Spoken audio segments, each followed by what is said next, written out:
Hoje a gente vai mergulhar na vida de um arquiteto que olhou para o concreto, para a frieza do concreto e viu poesia. Um cara que fez prédios dançarem e ensinou o mundo a sonhar com estruturas que parecem flutuar. Essa é a história de Oscar Niemeyer. E para entender essa jornada, nada melhor do que ouvir o convite do próprio mestre, né? É como se ele pegasse na nossa mão e dissesse: vem cá, deixa eu te mostrar como um simples traço no papel virou tudo isso que tá por aí. Para entender a genialidade do Niemeyer, a gente precisa voltar lá no começo de tudo, na infância dele, lá no Rio de Janeiro. Ele não era uma criança qualquer.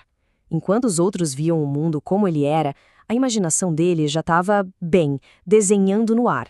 E aqui, tá a essência de tudo. Numa época em que a arquitetura era só ângulo reto, só rigidez, o jovem Oscar olhava em volta e viu um universo completamente diferente. A inspiração dele não vinha do que o homem construía, mas do jeito que a natureza se movia. Esse slide aqui resume a filosofia dele perfeitamente. De um lado, a linha reta, dura, artificial, uma coisa imposta. Do outro, a curva, o jeito natural que um rio corre, a beleza do corpo, a pura liberdade. Para Niemeyer, isso não era só uma escolha de estilo, não.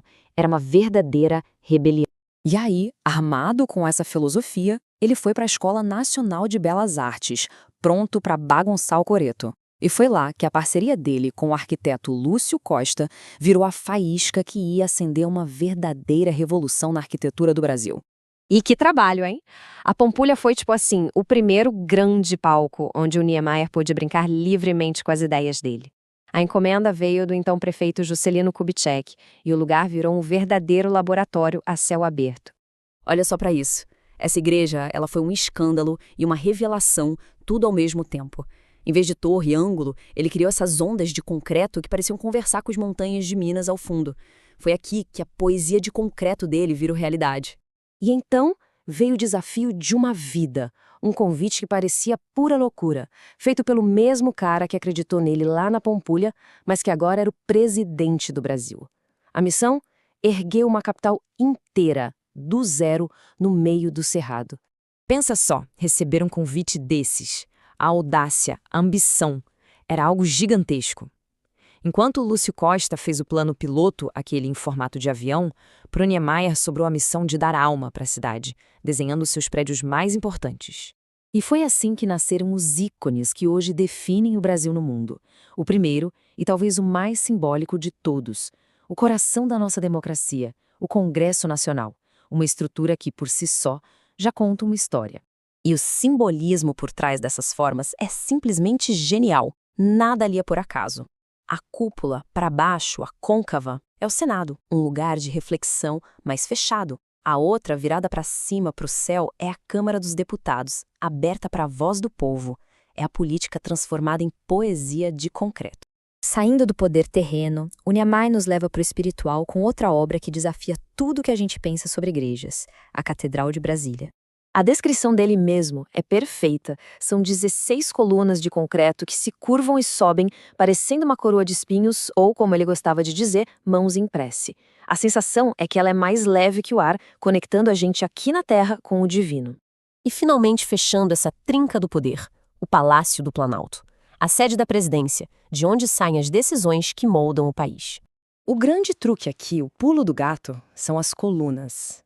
Niemeyer desenhou elas com um formato único, que mal parece tocar o chão. O efeito é mágico. Um palácio de concreto e vidro que parece flutuar suavemente sobre a praça.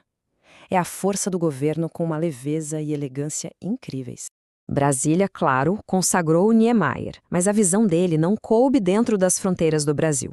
Por questões políticas, ele passou um tempo exilado na Europa, mas ele transformou esse desafio em oportunidade, espalhando sua arquitetura cheia de curvas pelo mundo todo. Essa linha do tempo dá uma ideia da jornada, né? De Pampulha, passando pela colaboração na sede da ONU, o auge com Brasília e o reconhecimento máximo em 88 com o Prêmio Pritzker, que é tipo o Nobel da Arquitetura.